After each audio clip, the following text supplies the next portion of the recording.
부동산 브리핑입니다. 최대 5억 원까지 대출 가능한 특례 보금자리론 신청이 본격화하면서 9억 원 이하 중저가 주택의 거래가 살아날지 시장에 이목이 쏠리고 있습니다. 하지만 시중 금리도 정점을 찍고 내려오고 있는 시기여서 특례 보금자리론이 유발하는 매수 유인 효과가 크지 않을 것이라는 전망도 나오고 있는 상황입니다. 공공분양주택 뉴홈이 서울 고덕 강일과 남양주 진접 등 수도권에서 사전 청약을 통해 최초 공급됩니다. 국민평형인 전용면적 84제곱미터 기준 분양가가 4억에서 5억 원대로 시세보다 저렴해 서민 무주택자의 관심이 쏠릴 전망입니다. 지난해 주택연금 신규 가입 건수가 사상 최대를 기록한 것으로 나타났습니다. 주택금융공사에 따르면 지난해 주택연금 신규 가입 건수는 14,580건으로 전년 대비 34.9% 증가했습니다.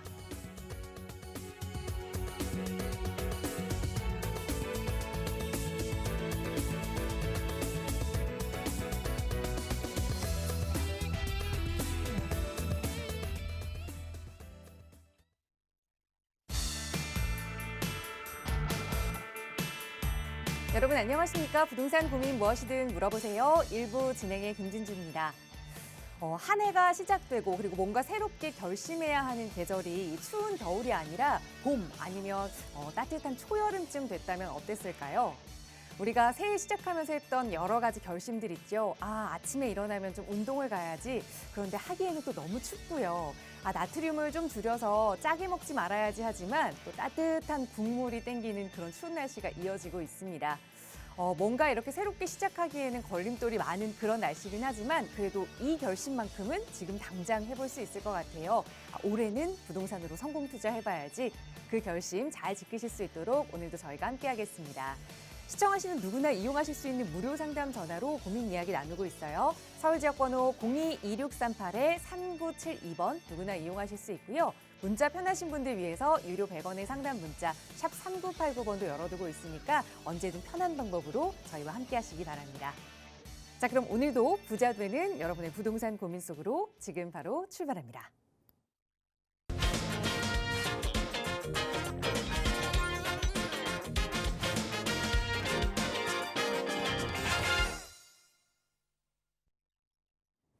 네, 목요일 이 시간 또 생방송으로 함께하고 계십니다. 오늘도 여러분의 부동산 고민 살펴주실 전문가 모셨는데요. 바로 소개해 드릴게요. D1 리얼티에셋의 조범식 대표 나오셨어요. 대표님 어서 오세요. 네, 안녕하세요. 반갑습니다. 금리 여파로 인해서 시장의 거래 절벽 또 미분양이 늘어나고 있는 상황입니다. 그래서 그만큼 수요자들이 많이 줄어든 상황이죠. 자, 그렇다 보니까 정부에서는 이 수요를 좀 더 늘릴 수 있는 여러 가지 정책들 또 규제 완화 정책들을 내놓고 있습니다. 자, 그러면서 시장에 과연 이런 정책들 수요가 회복될 수 있을까? 어떨까? 이렇게 고민을 많이 하시는 분들도 많으실 거예요. 근데 시장 전반적인 부분보다는 아주 지역별로 이런 정책의 영향을 받으면서 수요가 많이 회복될 수 있는 지역이 있는가 하면 그러지 않은 지역으로 앞으로 나눠질 가능성이 굉장히 높습니다. 자, 그러면 이런 상황에서 내가 가지고 있는 부동산이 그런 수요의 회복으로 인해서 영향을 받을 수 있는 지역인지 아닌지 일단 우선적으로 판단을 하시는 게 좋거든요. 그 안에서 이 주택을 가져가야 될지 아니면 팔지 갈아타야 할지 내지는 추가 매수를 할지 이런 재테크 전략들이 세워진다고 보여집니다. 이런 고민들 혼자 하시면 되게 어려울 거예요. 저희 방송을 통해서 저희가 이런 고민들을 해결해 드리도록 하겠습니다. 고민 가지고 계신 분들 연락 주십시오. 네, 무엇보다 신중한 선택이 중요한 때입니다. 그래서 전문가의 도움이 필요할 텐데요. 저희 언제나 무료 상담 전화로 도움 드리고 있습니다. 서울 지역 번호 02-2638-3972번 나가고 있는 번호로 문의 주시면 주범식 대표의 친절한 상담으로 도움 드릴 거고요. 자, 오늘 1부 이 시간은 여러분의 고민 만나보기에 앞서서 잠시 시장의 이슈들 둘러보는 시간 좀 준비를 했습니다. 요즘 정말 기사들 찾아보면 부동산 시장과 관련해서는 이 재개발과 관련된 뉴스를 빼놓지 않고 찾아볼 수 있는데요. 나도 한번 재개발 투자를 해보고 싶다. 그리고 저기를 미리 좀 사놨으면 좋았을 텐데 이런 생각은 누구나 하지만 또 쉽게 접근하기 어려운 것이 바로 이 재개발과 관련된 투자인 것 같아요. 그래서 오늘은 어떻게 재개발지를 잘 선별할 수 있을지 투자 계획을 세울 수 있을지 그 이야기를 좀 나눠보고자 합니다. 대표님 바로 전해주실까요?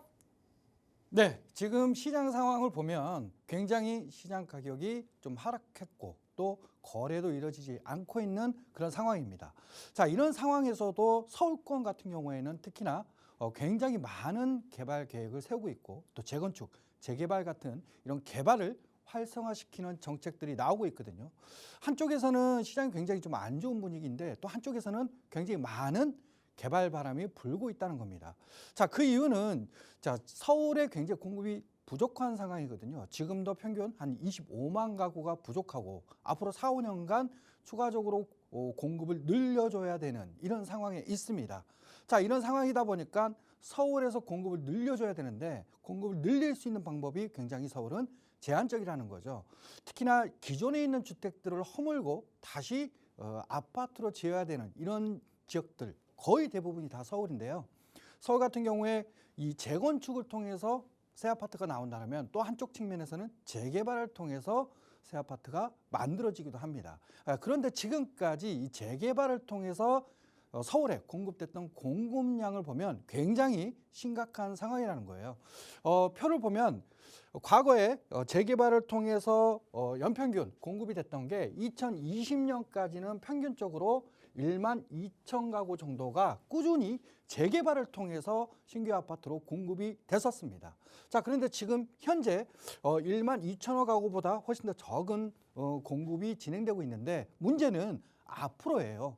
2026년 이후에는 입주 물량이 특히 재개발을 통한 입주 물량이 굉장히 급격하게 줄어든다는 겁니다.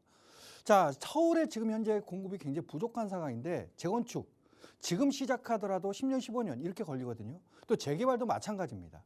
지금 많은 지역들의 재개발 지역을 빨리 활성화시켜야지만이 2026년도부터 25년도 이후부터는 그래도 서울에 필요한 공급량을 맞춰줄 수 있기 때문에 시장이 이렇게 안 좋은데도 불구하고 서울시는 굉장히 많은 공급 계획을 세우고 있다라는 거예요.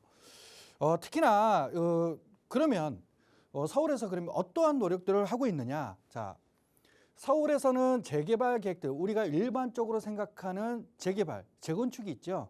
그런데 우리가 이 재건축 같은 경우에는 최근에 안전진단 기준도 완화해주고 또 초과이익 환수라든지 또 분양가 상한제 같은 부분도 어느 정도 완화를 해주면서 재개발이 좀 활성화될 수 있게끔 했고 또 꼭 층수 제한, 35층 제한도 풀어주면서 재건축에 대한 사업성이 좀 좋아질 수 있게끔 움직임을 가져가고 있습니다.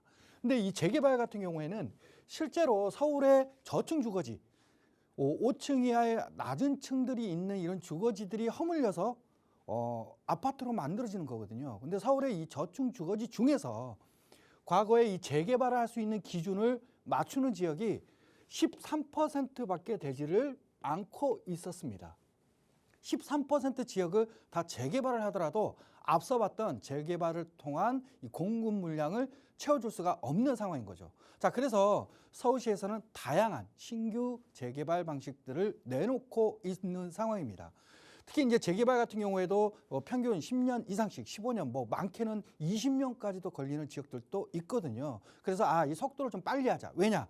2020년 이후에는 공급이 굉장히 부족해지니까 그 전에 조금이라도 공급이 좀 될 수 있게끔 속도를 좀 빨리 내자라고 하면서 신속 통합 계획이라는 거를 내놨습니다. 이 신통계획 같은 경우에는 일반적으로 평균 3년에서 많게는 4년 정도 개발 속도를 줄여주는 그런 방식이거든요. 자, 그러면서 10년에서 15년 정도 걸리던 거를 한 7년에서 12년 사이에 완성이 될 수 있게끔 재개발을 좀 활성화시키겠다라는 신통계획이 나오게 됐고요. 근데 이제 신통계획을 통해서 가더라도 문제는 이 재개발을 할 수 있는 조건을 채우고 있는 지역이 너무 작다라는 거죠. 자, 그래서 재개발을 할 수 있는 기준을 좀 완화시키자. 그동안 재개발을 할 수 없었던 지역들도 이제는 재개발을 할 수 있게끔 해주자. 자, 원래 이 재개발 같은 경우에는 평균 주택 노후도가 30년 이상 되는 주택들이 67% 이상 정도의 비중을 가지고 있어야지만이 재개발을 할 수가 있었거든요. 근데 이 기준을 낮추자 하면서 20년 기준으로 해서 57% 비중으로 노후도가 채워진 지역들도 이제는 재개발을 할 수 있게끔 해주자라고 하는 모아타운, 이라는 신규 재개발 방식이 나왔습니다. 특히나 이 대규모로 하기보다는 지역별로 이런 지역들 하나씩 좀 소규모 방식으로 활성화시키자라는 측면에서 모아탄을 내놓고 작년 1월부터 공모를 시작해서 벌써 2차 공모까지 끝내는 상황입니다. 자, 다음으로는 그렇게 속도도 빠르고 또 모아타운 같은 경우는 평균 한 7년에서 8년 정도 개발이 걸리기 때문에 굉장히 빠른 개발 방식인데 이렇게 소규모로 하게 되면은 너무나도 공급을 많이 늘려줘야 되는 상황일 때 공급을 많이 늘려줄 수 없기 때문에 그러면 좀 높게 많이 지을 수 있는 개발 방식도 만들어 보자. 그럼 사람들이 많이 선호하는 지역, 찾는 지역에다가 그렇게 많이 지어야 되겠죠. 그래서 역세권을 중심으로 해서 역세권 지역의 활성화 사업을 발표를 하고 역세권 지역에 있는 지역들은 좀 더 많은 용적률, 좀 더 높은 층수를 지으면서 사람들이 선호하는 지역에 더 많은 주택을 공급하겠다라는 새로운 역세권 활성화 개발 사업도 나온 상황입니다. 대표적으로는 우리 도시정비형 재개발 사업이라고 해서 역세권 시프트 사업, 장기전세 주택 사업이 가장 대표적인 사업이 될 수가 있겠죠. 자, 이런 크게 4가지의 틀 안에서 지금 현재 서울시에서 굉장히 많은 지역들이 재개발 구역으로 지정되고 있습니다. 올해 평균, 앞으로도 평균적으로 연간 한 100여 곳 정도를 지정할 것으로 보여지고 앞으로 남은 서울시장 임기, 지금 현재 서울시장님의 임기 4년 안에 연간 평균적으로 100여 곳을 지정하겠다. 그러면 앞으로도 추가적으로 한 400여 곳이 더 지정이 될 수 있는 상황이거든요. 자, 그만큼 재개발을 하는 지역들이 더 많아진다는 거예요. 여러 가지 사업 방식으로 재개발이 많이 진행되는 지역들, 거기에 지금 최근에 시장이 많이 위축되다 보니까 수요자들을 늘리기 위해서 다주택 수요, 즉 투자 수요자들이 시장에 유입될 수 있게끔 많은 정책들을 풀어주고 있죠. 어떻게 보면 이런 개발이 활성화되고 있는 상황에서 이런 투자 수요자들이 들어올 수 있는 환경이라면 이 안에서 선택을 하시려고 하는 분들이 굉장히 많으실 겁니다. 자, 그런데 여기서 좀 조심하셔야 될 게 있어요. 모든 지역들이 개발이 진행된다고 해서 다 완성되거나 또 다 좋은 거는 아니라는 거죠.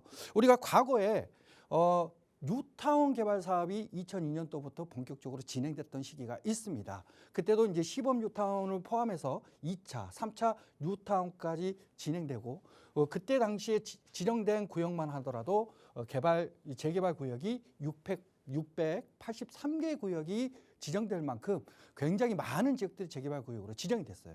지금 현재 부동산 시장과 비슷한 맥락으로 흘러갔던 시기였습니다. 자, 그런데 2010년이 넘어서면서 2011년도부터 시장이 위축되면서 2012년도에 이 뉴타운 출구 전략이 진행이 되거든요. 그만큼 시장의 가격이 하락하고 시장이 위축되다 보니까 재개발이 2002년도부터 지정이 됐는데도 불구하고 잘 진행이 안 되는 지역들, 이런 지역들을 직권 해제하거나 또 굉장히 많은 지역들에 일몰제를 적용하면서 그때 당시에 394개 구역이 해제가 됐었습니다. 지금 현재 서울도 굉장히 공급이 부족하다 보니까 앞으로 500곳, 600곳 정도의 재개발 구역이 지정이 되겠지만 지금 시장이 많이 위축돼 있고 또 굉장히 거래가 이루어지지 않고 가격도 하락하고 있는 상황이다 보니까 이 안에서도 앞으로 잘 진행될 수 있는 지역과 그러지 않은 지역으로 나눠질 거라는 거예요. 자, 그러면 그 기준을 어떻게 보고 나는 그럼 잘 될 수 있는 지역, 또 앞으로 길게 가서 완성될 수 있는 지역을 봐야 되는데 크게 2가지의 기준으로 좀 보시는 게 좋을 것 같습니다. 자, 첫 번째로는 바로 이 분양성을 봐야 됩니다. 분양성이란 뭐냐? 많은 사람들이 선호하고 원하는 지역에 주택이 지어져야 된다는 거죠. 근데 우리가 알고 있는 한강변 일대라든지 또 학군이 잘 되어 있는 대치동, 또 목동 이런 지역들 가서 보면 이미 금액대가 비싸고 쉽게 투자하기가 좀 어렵고 또 재건축 중심으로 움직이는 지역이거든요.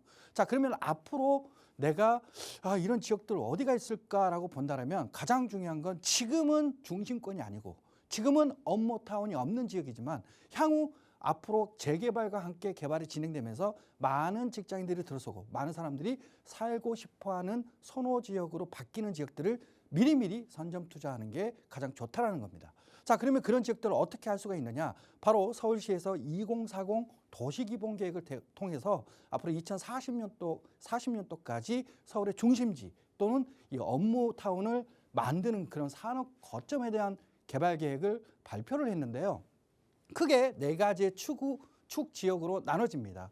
일단 이 강남권 같은 경우에는 수서에서부터 삼성 또 양재 일대에 있는 축이 앞으로 더 추가적으로 개발이 되는 지역인데요. 특히 삼성역 역세권에 있는 국제교류 복합지구를 중심으로 GTX나 업무 중심지가 추가로 만들어지는 지역입니다. 근데 해당 지역 같은 경우는 이미 고가 지역이죠.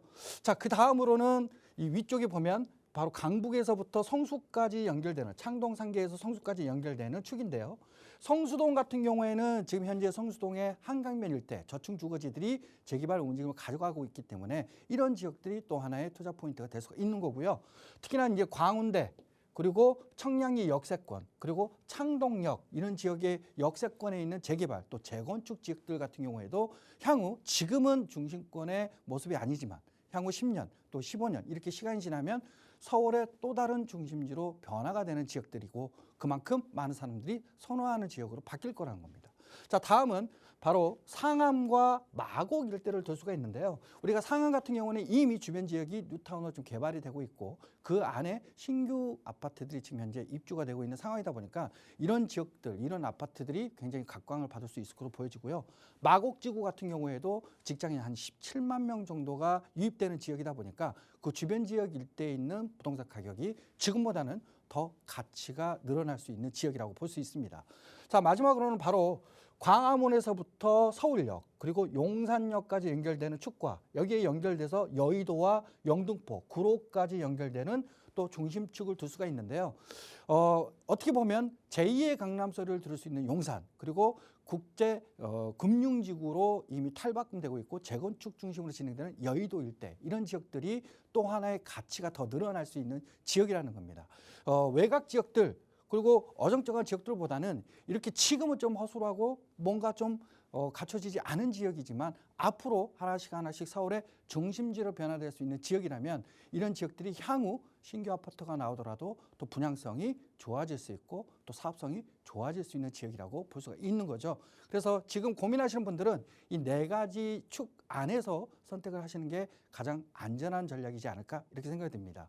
자, 그러면 이 안에서도 그 다음으로 봐야 될 건 바로 사업성입니다. 분양성도 좋지만 사업성이 좋아야 속도도 빨리 나고 또 그만큼 개발이 완료가 될 수가 있는 거거든요. 자, 지금 시점에서 그러면 우리가 사업성을 논할 수 있는 거는 바로 분양을 많이 하는 단지, 즉 일반 분양이 많을 수 있는 지역들, 이런 지역들이 사업성이 더 높아질 수밖에 없거든요. 자, 그러면 이렇게 일반 분양 세대 수가 많아질 수 있는 지역들 같은 경우는 어떤 지역이냐? 바로 용적률을 높게 쓸 수 있는 지역, 또 충수 제한이 풀려서 가지고 있는 용적률을 다 활용할 수 있는 이런 지역들이 앞으로 일반 분양 세대가 더 많아질 수 있는 지역이거든요. 그러면 서울시에서 지금 현재 충수 제한을 많이 풀어서 고층으로 지을 수 있고 또 용적률 인센티브를 줘서 높게 지을 수 있는 지역들을 이미 지정해서 그런 지역들이 개발이 진행되면 앞으로 높게 짓고 많이 짓게 하겠다라고 얘기를 했는데요. 바로 그런 지역이 지금 여기에 표시가 되어 있는 지역들입니다. 서울의 도심권이라고 할 수 있는 지역들 또 그리고 지구 중심들, 지역 중심들이 바로 대표적인 지역들인데 뭐 강남, 또 한양 도성, 용산, 여의도 영등포뿐만 아니라 상암, 마곡, 앞서 얘기했던 가산 대림, 청량리, 또 창동 상계, 그리고 잠실 일대 이런 지역이 가장 대표적인 지역이고 이 안에서도 좀 고층으로 지을 수 있는 지역, 거기에 역세권 안에 위치했다. 역세권 500m 이내에 위치했다라고 한다면 충분히 더 높은 층으로 더 많은 세대수를 지을 수 있는 지역이라고 봅니다. 어떤 개발 방식으로 가든 높게 지을 수 있고 또 분양성이 좋고 또 이런 사업성이 좋을 수 있는 지역들을 미리미리 찾고 선별해서 들어가신다면 우리가 이 재개발 같은 경우 또 이런 지역의 중심지로 개발되는 지역들 같은 경우에는 1, 2년으로 완성되는 게 아니지 않습니까? 장기적인 안목으로 안전하게 투자할 수 있는 지역들이 생겨나고 있기 때문에 이런 지역들을 미리미리 선별해서 들어가시는 게 좋을 것 같고요. 좀 더 디테일하게 여기 어디지? 여기는 그런 지역일까? 이런 고민들 많이 하실 건데 저희가 이런 지역들은 세미나를 통해서 좀 더 자세히 알려드리고 있습니다. 저뿐만 아니라 이상수, 권기현 대표가 함께 금요일과 토요일 날 1시에 저희가 세미나를 열고 있으니까 이런 지역들 알고 싶으면 연락 주셔가지고 오셔서 미리미리 듣고 그런 재테크 전략 세워가시기를 바라겠습니다. 네, 재개발과 관련해서 서울 지역에서 어디를 좀 눈여겨봐야 하는지 좀 개괄적으로 전달을 해드렸는데요. 방송 보시면서 그래서 그 지역을 좀 내가 선택해서 투자하고 싶다, 자세한 계획 세우고 싶다 이런 마음 드신 분들 계실 겁니다. 전문가와 함께 하신다면 조금 더 알차고 또 안전한 계획 세우실 수 있겠지요. 주범식 대표와 함께하는 무료 세미나 매주 금요일과 토요일 이번 주에도 역시 진행됩니다. 선착순으로 함께 하실 수 있으니까요. 나가고 있는 번호 02-2638-3972번으로 문의 주세요. 자세하게 참여 방법 안내 도움 드리도록 하겠습니다. 자, 계속해서 이어지는 시간은 방송 시간 통해서도 여러분의 부동산 고민 해결해 드릴게요. 오늘 첫 번째 시청자분 전화 바로 연결하겠습니다. 여보세요? 네, 여보세요? 네, 안녕하세요. 반갑습니다. 네, 안녕하세요. 네, 시청자님 오늘 어떤 부동산 이야기 좀 나눠볼까요? 네, 제가 지금 전세로 거주하고 있는데요. 네. 지금 고덕 레미안 힐스테이트를 거주 겸 투자 목적으로 매수해도 될지 궁금해서 연락드렸어요. 알겠습니다. 이제 좀 내 집 마련을 해야 할 때가 아닌가 고민하신 것 같아요. 네. 말씀 주신 고덕동의 고덕 레미안 힐스테이트 아파트 매수해봐도 네. 괜찮을지 살면서 가치가 오를 집인지 살펴보겠습니다. 대표님과 네. 인사 나눠보세요. 네. 안녕하세요. 네, 안녕하세요. 아유, 반갑습니다. 네, 반갑습니다. 예, 강동구 고덕동에 위치해 있는 네. 이 고덕 레미안 힐스테이트 좀 매수로 고민하시는 것 같은데 네. 혹시 몇 평형대 보셨어요? 24평 보고 있어요. 24평형대 지금 네. 고민을 하고 계시는데 네. 혹시 가서 혹시 금액대 지금 최근에 나오는 금액대 혹시 네. 보셨나요? 금매로 한 10억 3천 정도 있다고 들었거든요. 네. 예. 뭐 쭉 꾸준히 알아보신 겁니까? 아니면 이번에 한 번만 네. 가서? 아니요, 조금 보고 있었는데 네. 얼마 전에 이게 9억 5천에 거래된 게 있는데 이 가격에 사도 될지 해서요. 알겠습니다. 예, 예. 그리고 관심은 좀 가지고 계셨는데 네. 시장이 좀 안 좋다 네. 보니까 좀 기다려서 사볼까 네. 하셨는데 네. 9억대 초중반에 거래가 됐던 게 최근에 네. 이제 10억대 매물이 나오다 보니까 고민이신 네. 것 같아요. 그렇죠? 예, 맞아요. 네, 알겠습니다. 네. 자, 일단은 여기 단지 위치부터 보겠습니다. 강동구에 일단은 5호선 고동역을 쓸 수 있는 뭐 3천 가구 이상의 신규 아파트죠. 대형 네. 단지입니다. 여기도 이제 재건축이 마무리가 되면서 지어진 이제 대단지인데 여기는 뭐 교통도 워낙 5호선뿐만 아니라 앞으로도 호재도 네. 있어요. 9호선도 네. 앞으로 여기 지역에 확정이 되면서 9호선도 지나가고요. 또 8호선도 이제 올 말 아니면 내년 초에 개통이 되면서 실은 고덕 레미안 힐스테이트 입장에서 봤을 때는 앞으로는 지금 현재는 5호선뿐이지만 앞으로는 8호선 또 멀리 봐서는 9호선까지 쓸 수 있는 지역이에요. 거기에다가 위쪽에 고덕 비즈밸리라는 또 업무타운이 지금 현재 만들어지고 있거든요. 네. 여기가 이제 벌써 작년 말부터 기업들이 하나씩 입주가 시작되고 있어요. 네. 그래서 내년까지 해가지고 여기가 다 완성이 되는데 그러면 사람들도 많이 들어설 지역이고요. 또 생각보다 굉장히 여기도 교육 환경이 굉장히 준수한 지역입니다. 나름 이제 명문이라 할 수 있는 뭐 배조고등학교나 한용고등학교뿐만 아니라 학원가도 크진 않지만 이렇게 조성이 되면서 교육도 잘 시킬 수 있는 지역 중에 하나예요. 그래서 우리 과거에는 강남 4구 해가지고 강동구를 강남 3구에서 포함시키는 그런 대표적인 지역 중에 하나가 바로 고덕동 일대거든요.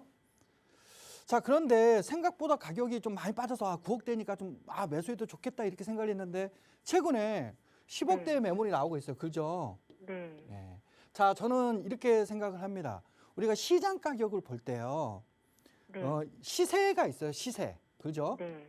시세가 있고 시장이 좋을 때는 이 시세보다 좀 더 높은 금액대의 이 매물이 나옵니다. 네. 우리가 그걸 뭐라고 그러냐면 호가라고 그래요. 호가. 네. 호가라고 그러고 시장이 조금 뭐 평범한 시장일 때도 마찬가지로 급하게 파시는 분들이 많이 있잖아요. 더러 특히 네. 이렇게 3천 가구가 넘는 대단지들 같은 경우에는 급하게 파시는 분들이 꾸준히 나옵니다. 네. 자, 그런 걸 우리가 뭐라고 하는데 금매라고 그래요. 금매. 네. 예.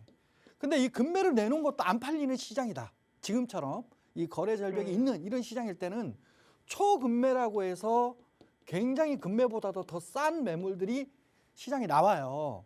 네. 그러면 지금 현재 제가 봤을 때 이 고덕 레미안 힐스테이트 같은 경우에는 지금 KB 시세 기준으로 보면 KB 시세가 지금 12억 5천 정도, 12억대로 지금 잡혀 있거든요. 네. 그러면 금매가 대략 예. 10억에서 한 11억 정도에 나오는 게 맞아요. 예. 근데 이제 지금까지는 시장이 금매여도 잘 안 팔리는 시장이었잖아요. 네. 그래서 초금매, 이 금매 가격이 더 떨어진 거예요. 네. 그래서 9억에서 10억대의 매물들이 나왔던 겁니다. 네. 근데 이제 지금 현재 시장은 어떤 시장이냐? 초급매가 좀 많이 사라진 시장이에요.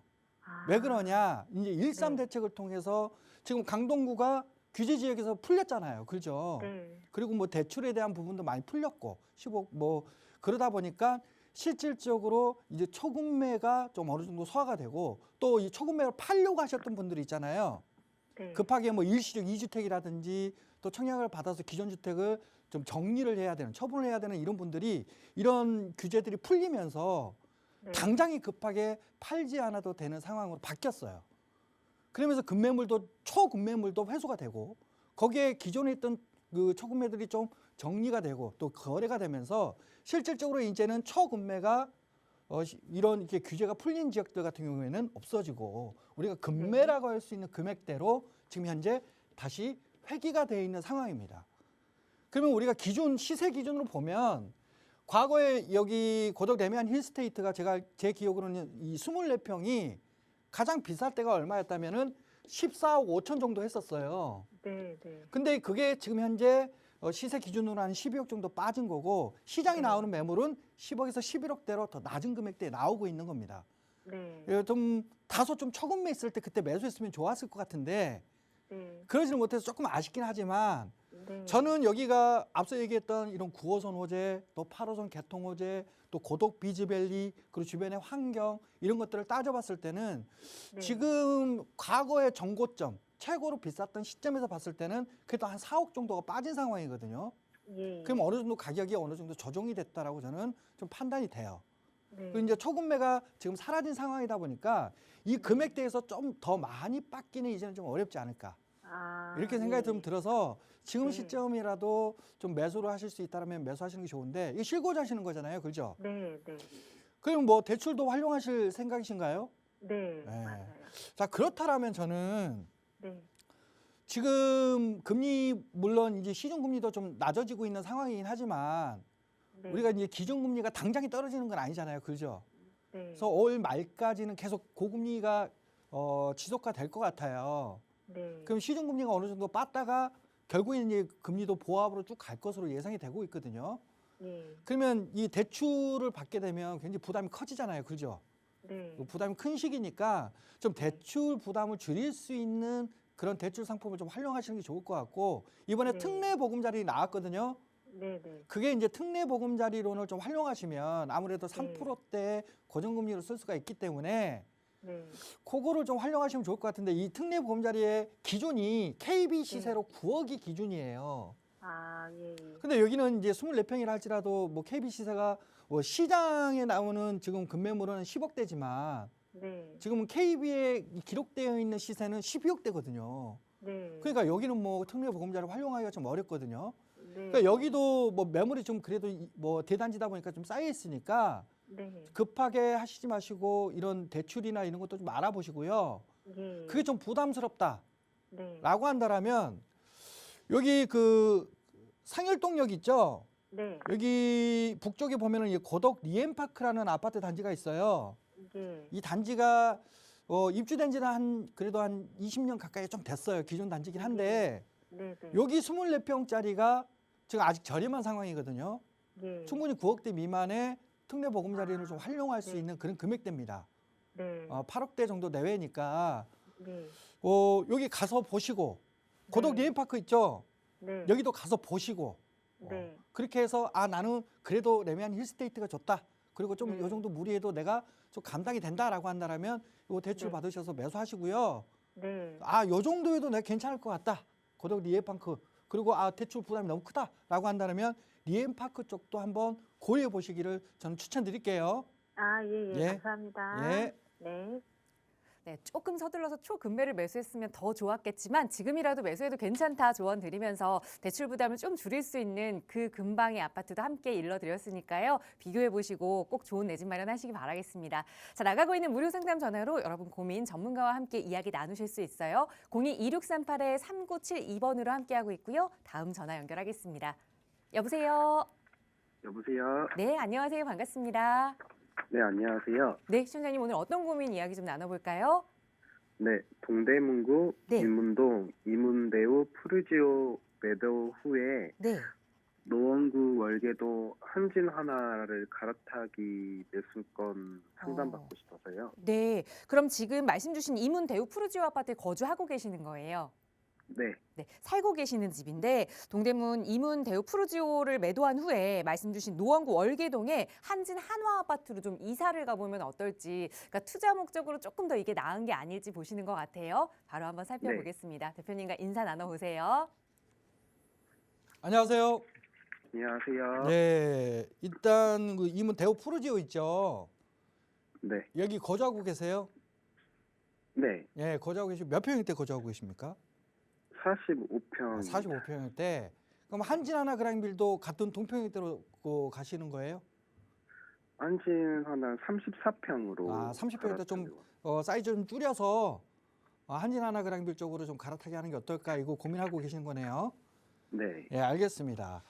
자, 위치를 좀 보도록 할게요. 여기는 이제 1호선이죠.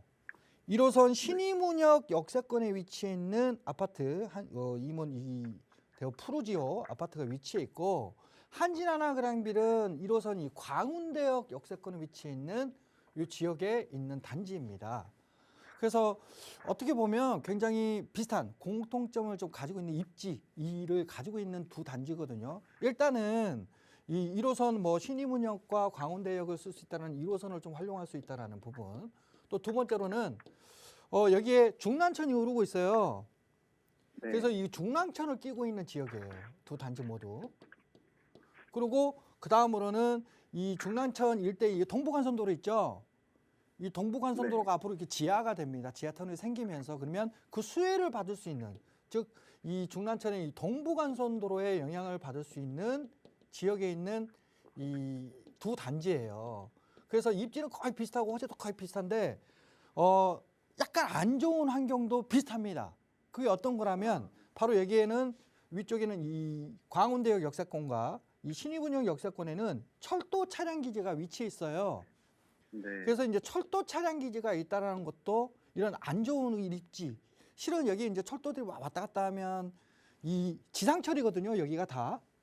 그래서 지상에 대한 이 맞은편에 있는 지역하고 단절성을 가지게 되고, 또 철도들이 막 지나가니까 먼지도 날리고 소음도 생기고 이런 어떻게 보면 입지 부분에서 좀 안 좋은 부분들도 두 단지가 다 닮아 있어요. 그래서 이 철도 부지도 있다라는 게 또 비슷한 공통점입니다. 자, 그런데 여기서 그러면 뭔가 좀 차이가 있어야 우리가 이제 이문 푸르지오에서 한진 하나 그랑빌로 갈아타기를 할 수 있는 것 아니겠습니까? 그죠? 네. 그래서 이제 차이점을 좀 보자라면 차이점은 어떤 게 있느냐? 바로 이 철도 부지 있죠? 네. 이 철도 부지가 개발 계획을 이미 가지고 개발이 진행되고 있는 철도 부지와 그러지 않은 철도 부지로 나눠지는데, 일단 광운대역 역세권에 있는 철도 부지는 지금 현재 착공이 들어가서 개발 중입니다. 그러니까 여기는 뭐가 들어온다라면 업무타운, 상업시설, 주택 이런 것들이 들어서면서 과거에는 주변에 있는 아파트들의 조금 가격대를 누르는 악재로 작용이 됐다라면 앞으로는 좀 더 나은 환경으로 바뀌고 또 단절성도 없어지면서 이제는 이 지역의 주택, 부동산의 가치를 높일 수 있는 그런 호재로 작용이 될 거예요. 근데 밑에 쪽에 있는 신이문역 역세권에 있는 이 철도 부지 같은 경우에는 실은 지금 국토부나 서울시에서도 이런 남아있는 철도 부지에 대한 개발 계획들을 계속 수립하고 있고 앞으로도 계속 개발할 건데요. 앞으로도 여기가 그래서 추가적으로 그런 개발 호재가 나올 수 있는 여지는 있어요. 여지는 있는데 당장에 아직 개발 계획이 안 나왔습니다. 무슨 얘기냐면 개발 계획이 나오고 또 착공이 들어가서 완성되는 데까지는 시간이 굉장히 많이 걸리겠죠. 근데 네. 위쪽에 있는 이 광운대역 역세권 같은 경우는 이미 착공이 들어가서 지금 현재 개발 중에 있다는 거예요. 그래서 저는 거주 환경 측면에서 거의 비슷하다고 본다라면 조금 더 주변에 있던 이런 여러 가지 개발들이 내 부동산 가치에 영향을 빨리 줄 수 있는 지역으로 한 번 정도로 갈아타시게 하시는 게 좋을 거라고 생각이 들어서 저는 일단 갈아타기 하시는 거는 찬성 의견을 좀 드리도록 하겠습니다. 그리고 또 이제 차이점이 뭐가 있다라면 바로 광운대역에는 GTX가 앞으로 들어설 계획이 있어요. 아직 좀 더 시간이 많이 남아 있긴 하지만 광운대를 통해서 강남까지 다이렉트로 이제 환승 없이 한 10분 이내에 출퇴근을 할 수 있다라는 그런 입지로 바뀐다는 것도 굉장히 큰 메리트 중에 하나입니다. 당장은 아니지만 거주하시면서 좀 장기적인 관점으로 본다라면 굉장히 그런 나중에 입지 차이가 분명히 날 수 있는 지역이다 보니까 좀 다운사이징 하셔서 뭐 특별히 뭐 큰 평형대 필요가 없으시다라고 한다라면 저는 충분히 30평형대로 한진하나 그랑빌 쪽으로 갈아타시게 하는 게 거주 환경뿐만 아니라 미래 가치 측면에서도 좀 더 유리할 것이라고 저도 판단이 됩니다. 그래서 찬성 의견 드릴게요. 네, 감사합니다. 네. 네, 좋은 방향으로 잘 보셨던 것 같아요. 전문가의 의견으로 또 찬성 의견 드렸으니까 이제 빠르게 이사 계획 세워보시기 바라겠고요. 언제든 어려운 점 생기시면 연락 주세요. 자, 나가고 있는 무료 상담 전화 시청하시는 누구나 이용하실 수 있게 열어두고 있습니다. 다음 전화 연결할게요. 여보세요. 네, 여보세요? 네, 안녕하세요. 반갑습니다. 네. 네, 시청자님 오늘 어떤 부동산 좀 고민 가지고 계세요?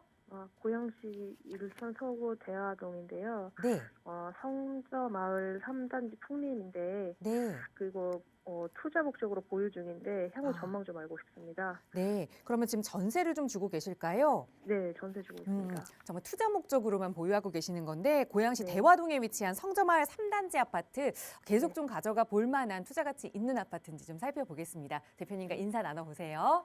네. 안녕하세요. 안녕하세요. 네, 반갑습니다. 이거 투자 네. 목적으로 가지고 계시는 아파트인데 네. 일산 신도시, 일산 서구에 위치 있는 아파트죠. 네. 예, 3호선 여기 대화역 역세권에 위치해 있는 바로 초역세권에 위치해 있는 아파트입니다. 성저마을에 있는 풍림 3단지 아파트인데 요거를 더 가져가야 되는 건지 말아야 되는 건지 이 고민을 좀 하시는 것 같아요. 그죠? 네. 예, 최근에 이제 좀 부동산 막 위축되고 안 좋아지니까 네. 이거 더 가져가야 돼도 되는 건지 이런 고민을 하실 수밖에 없어요. 네. 근데 저는 일단 결론부터 말씀드릴게요. 걱정하시는 네. 뭐 투가 좀 많으신 것 같으니까 목소리가 네. 조금 길게 보신다라면 저는 가져가셔도 된다고 봐요. 네. 그 이유에 대해서 좀 설명을 드릴게요. 네. 일단 여기는 일기 신도시잖아요, 그죠? 네. 이 일기 신도시 일산에 있는 굉장히 좀 오래된 아파트예요, 그죠? 네. 예. 저는 일기 신도시 전체적으로 봤을 때도 일산에 대한 가치, 하고 또 이 단지 안에서의 단지의 가치까지 같이 좀 두 개를 나눠서 보도록 할게요.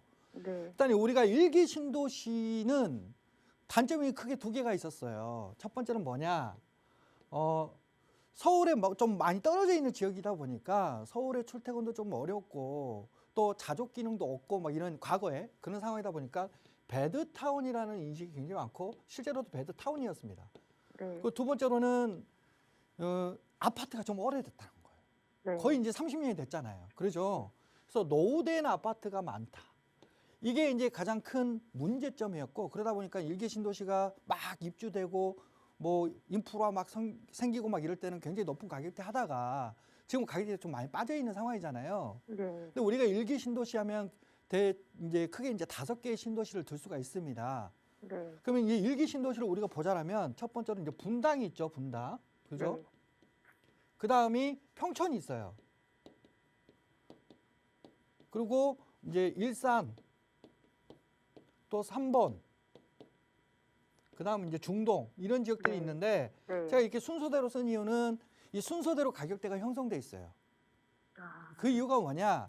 분당 같은 경우에는 아파트가 좀 오래되긴 했지만 이 배드타운이라는 부분이 많이 해소가 됐습니다. 특히 판교가 테크노밸리가 들어서면서 판교의 직장인들이 많이 들어서다 보니까 그런 자족 기능이 형성되면서 분당이 가장 가치가 높은 지역이에요. 거기다가 신분당선, 분당선 이런 것들이 들어서다 보니까 또 강남화가 또 바로 코앞에 있잖아요.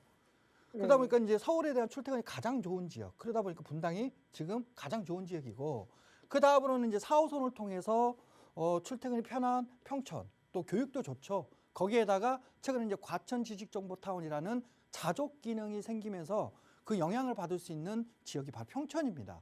그러다 보니까 네. 평촌이 두 번째 가치를 하고 있어요.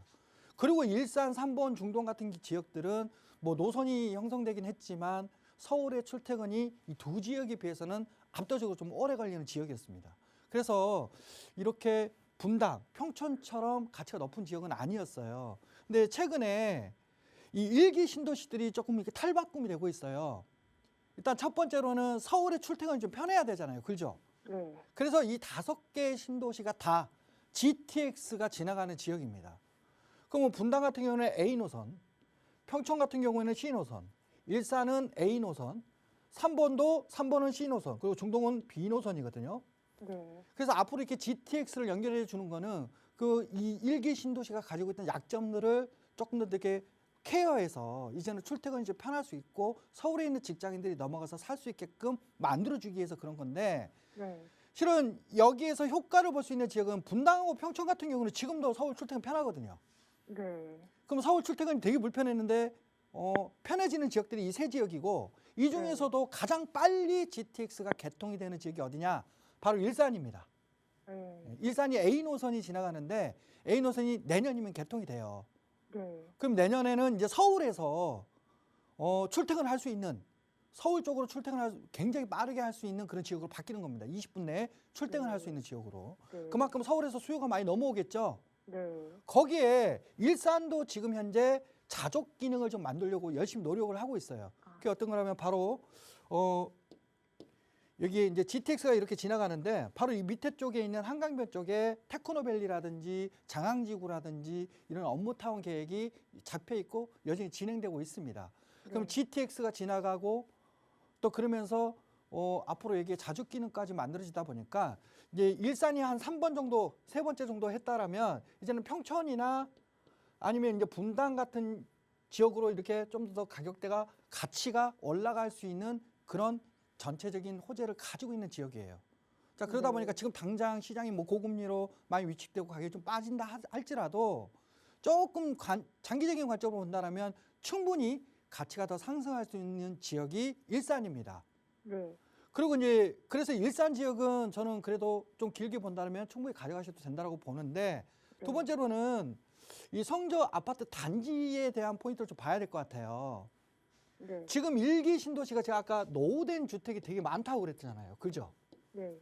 근데 이 노후된 주택이 많아지면 실은 이 아파트 같은 경우는 두 가지를 선택할 수가 있습니다. 첫 번째로는 리모델링을 선택할 수가 있고요. 네.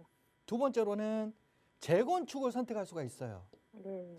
근데 이게 일기 신도시 같은 경우에는 실은 용적률에 대한 부분에 상한 제한이 따로 잡혀 있습니다. 신도시를 지을 때 그때 제한을 따로 잡아놨어요. 그래서 지금까지는 재건축을 하고 싶어도 못했던 지역이 일기 신도시입니다.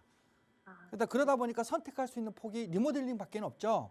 네. 그래서 뭐 분당이라든지 또 일산 같은 경우에도 여기 주염역 역세권에 있는 16단지 뉴삼옥, 뉴삼역 16단지랑 14단지 같은 경우는 지금 리모델링을 진행하고 있거든요. 네. 그래서 실제로 이렇게 리모델링을 하고 있는 단지들이 대부분이었고 재건축은 거의 없었어요. 재건축 하고 싶어도 못했거든요. 근데 지금 정부가 공약으로 내놨잖아요. 그죠? 네. 무슨 공약을 내놨느냐? 일기 신도시 재건축할 수 있게끔 해주겠다라고 하면서 지금 재건축 특별법에 대한 부분을 요번 달 내지는 이 다음 달 정도면은 국회 발의를 할 것 같아요. 네. 벌써 이제 코앞에 와 있거든요. 네.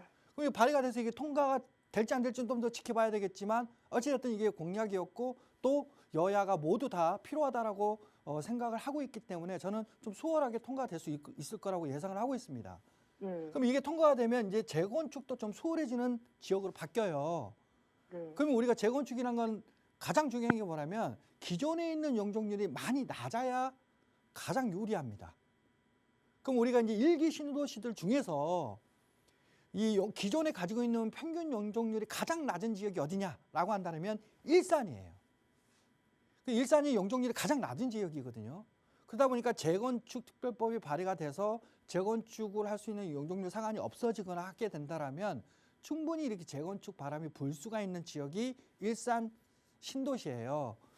근데 이제 일산 신도시 내에서도 용적률이 좀 높은 단지들 같은 경우에는 벌써 이제 리모델링이 들어갔고 우리는 재건축 풀어줘도 못해.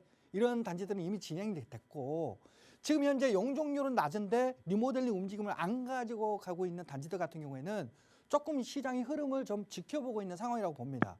재건축이 어떻게 풀릴지 또 얼마나 용적률을 허용해 줄지 이런 부분들을 좀 더 지켜봤다가 재건축이 유리하다면 재건축으로 갈 거고 그러지 않다면 리모델링으로 선회를 하겠죠. 자, 그래서 아직까지는 움직임이 없는 지역 중에 하나예요. 이 단지가. 네. 왜 우리는 리모델링 안 하지? 어떻게 해야 되지? 이렇게 생각하실 게 아니라 지금 눈앞에 이런 법들이 생겨고 이런 손익 또 수익성을 따져서 그때 가면 선택을 할 거라고 저는 생각이 들거든요. 근데 그건 네. 먼 미래가 아니라 이번 달 아니면 다음 달 내지에 국회에서 통과가 될 수 있는 부분이기 때문에 네. 이런 단기적인 호재, 거기에 이제 장기적인 이 지역적인 일산 신도시의 호재 이런 것들이 맞물리는 지역에 위치해 있는 단지거든요. 네. 그래서 저는 지금 조금 좀 가격이 빠졌는데 어떻게 하지 이렇게 두려워하지 마시고요. 조금 더 긴 안목으로 좀 보시고 가져가신다면 충분히 그 지금 가지고 계신 그 가치 이상의 지역으로 바뀌는 지역이 일산이니까 크게 걱정하지 마시고 보유하셔도 된다라고 저는 결론을 내려드리겠습니다. 아시겠죠? 감사합니다. 네. 네, 보유 의견 드리면서 정리하도록 하고요. 저희 빠르게 다음 전화 연결해서 말씀 이어가 보도록 할게요. 여보세요? 네, 여보세요? 네, 안녕하세요. 반갑습니다. 아, 네, 안녕하세요. 네, 팀장님 오늘 어떤 고민 좀 해결해 볼까요? 그 청파동, 그 용산구 청파동 2가 쪽에 다세대 하나 보고 있는데, 네. 그거 투룸인데 하나 사도 될지 몰라가지고, 예, 주소가 네. 청파동 2가 35-18번지인데요. 네. 예, 이게 그러니까 뭐 이걸 한 투자 2년 목적으로 보고 계시는 거죠? 네네네. 네, 투자 저희가 목적인데, 시간이 얼마 남지 않아서 바로 아, 대표님 연결해 네네. 드릴게요. 청파동 네. 2가에 35-18번지 투자해봐도 네네. 괜찮을지 대표님께 여쭤보죠. 인사 나눠보세요. 안녕하세요. 아, 네, 안녕하세요. 네, 여기 빌라 보신 것 같네요. 네, 네. 자, 여기 위치를 보니까 이 숙대 입구역에서 숙명여대 사이에 위치해 있는 지역에 빌라가 좀 위치해 있네요. 네네. 근데 아마도 제가 봤을 때 이런 것 같아요. 밑에 쪽에 원효로 일가 쪽 갔더니 여기는 막 같은 사이즈의 투룸 빌라가 막 8억에서 10억 하고 있고, 그죠? 네. 네. 근데 여기는 얼마 정도 합니까? 여기 한 4억대 후반인데, 그렇죠. 네, 그 생각보다 굉장히 좀 저렴해 보여요. 그죠? 네, 그러다 보니까 여기를 좀 눈여겨 보신 것 같은데, 저는 이렇게 봅니다. 여기에 실은 지구 단위 계획이 잡혀 있어요. 네네. 그게 어떤 거라면은 요렇게 역세권에서부터 요렇게 길쭉하게 숙명여대 지역 지구 단위 계획이라는 게 잡혀 있는데 이 지구 단위 계획이라는 게 어떤 거냐? 좀 쉽게 설명을 하겠습니다. 네. 여기 이제 대학가 앞이니까 상권 좀 활성화시키고 대학생들이 살 수 있는 주택들만 짓게끔 따로 계획을 잡아놨어요. 그러니까 뭐 다세대 주택이나 도시형 생활주택 같은 거 막 지어가지고 대학생들의 주거를 좀 지원해주고 이 상권이 좀 건전하게 활성화될 수 있게끔 하는 정도의 지구 단위 계획이 잡혀 있거든요. 그럼 바꿔서 네. 얘기한다면 무슨 얘기냐? 실은 이런 지역들 같은 경우에는 지금 용산 같은 경우에는 가장 바람이 많이 불고 있는 게 재개발 바람이잖아요. 그죠? 네네. 예. 재개발이 어려운 지역입니다. 지금 현재로서는. 이 지구 단위 아. 계획이 바뀌지 않는 이상은 여기는 재개발이 쉽지가 않은 지역이거든요. 그렇다 보니까 원효로 일과 같이 이렇게 역세권 시프트 개발이 진행되고 있는 지역들의 빌라 가격하고 3, 4억씩 차이가 나는 거예요. 아, 예. 물론 여기 빌라들을 매수하셨다고 해서 절대 실패하는 건 아닙니다. 왜냐? 용산 전체의 가치가 상승을 하기 때문에 서울역 개발, 국제업무지구 개발, 용산 공원 개발 이런 개발들이 하나씩 진행될 때마다 여기는 뭐 제2의 강남 또 강남을 넘어설 수 있는 지역으로 바뀌는 거고 특히나 이 서울역에서부터 이렇게 쭉 남영역, 숙대 입구역 쪽으로 이렇게 쭉 내려오는 이 철도 부지 같은 경우에는 앞으로 국가 상징거리로 바뀌어요. 서울 상징거리가 아니고 대한민국을 상징하는 거리로 바뀌는 겁니다. 그 네. 대한민국을 대표하는 지역으로 바뀌는 거거든요. 그래서 실은 이런 지역들에 이렇게 가지고 계셔도 나쁘지 않은데 저는 개발이 될 수 있는 지역에 들어가시던가 그게 어렵다라면 그게 너무 좀 가격대가 비싸고 부담이 된다 그러면 오히려 국제업무지구 있죠. 네. 국제업무지구 주변 지역에 있는 기존 주택들 내지는 오피스텔 쪽으로 접근하시는 게 개발이 안 되더라도 저렴한 금액대에 갈 수 있는 지역들이니까 저는 거기보다는 이 국제업무지구 주변 지역들 특히 이 한강로나 특히 원효로 라인 있죠. 네. 이 원효로 라인 쪽으로 좀 관심을 가지고 이쪽에서 좀 찾아보시는 게 더 좋을 것 같아요. 아, 이렇게 네. 결론 내드리겠습니다. 네, 감사합니다. 네, 개발이 조금 더 가능한 지역으로 투자하자 조언 드렸으니까 다시 처음부터 좀 계획 세워보시고 실행하시기 전에 다시 한번 연락 주세요. 저희 무료 상담 전화로 도움 드릴 거고요. 그리고 또 대표님과 함께 할 수 있는 무료 세미나가 이번 주 금요일과 토요일에 진행됩니다. 부동산 시장 전망해보고 그리고 앞으로의 계획 세워볼 수 있는 기회니까요. 많은 분들 참여해보시기 바라겠고요. 나가는 번호로 문의 주세요. 아울러 저희 프로그램은 여러분께 보다 다양한 정보 제공하기 위해 마련되고 있습니다. 해당 부동산의 가치나 매물 가격의 상승 하락은 보장하지 않는다는 점 유의해 주시기 바랍니다. 계속해서 2부도 많은 시청과 참여 부탁드리고요. 함께해 주신 여러분 고맙습니다.